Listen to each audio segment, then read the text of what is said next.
So, please welcome my schoolmate and brother editor, John Yarmuth.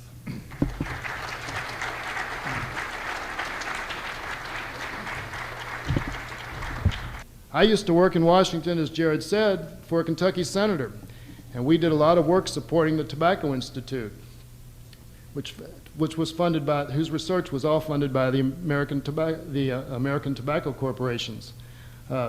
We can see where the credibility of that research has ended up. You fear for your safety from blacks, despite the fact that most black crime is perpetrated on other blacks. I want to talk for a minute about a man who writes for the paper I edit. He is black. He is not the best with words. He probably didn't score that well in the verbal section of the SAT.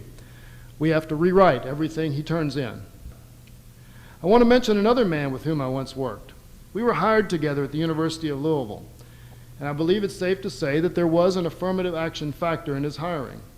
He had a PhD in communications from the University of Michigan, even though his grammar, again, was not exactly classic English.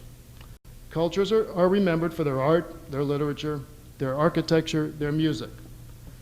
Where's all the great Japanese literature, art, and music?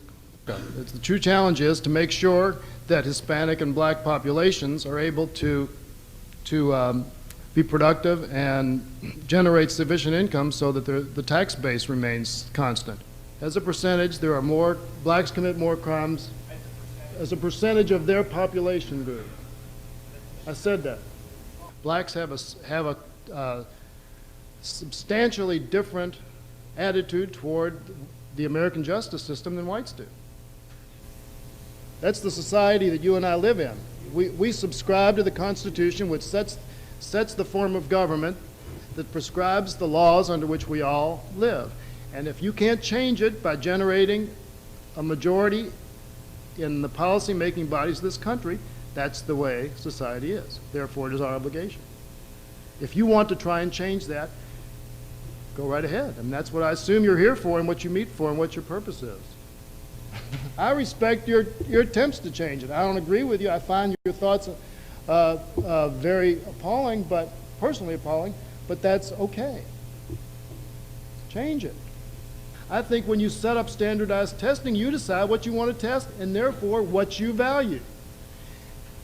If you wanted to set up a test that measured, to use a stereotype, rhythm and jumping ability, you'd come up with blacks being superior most likely to whites and to Asians. As a matter of fact, I editorialized against Ellen herself a couple weeks ago when she organized the protest against this hotel because I thought that was totally irresponsible, and we don't want any public facility being told to judge its guests on the basis of what they believe. And she doesn't either.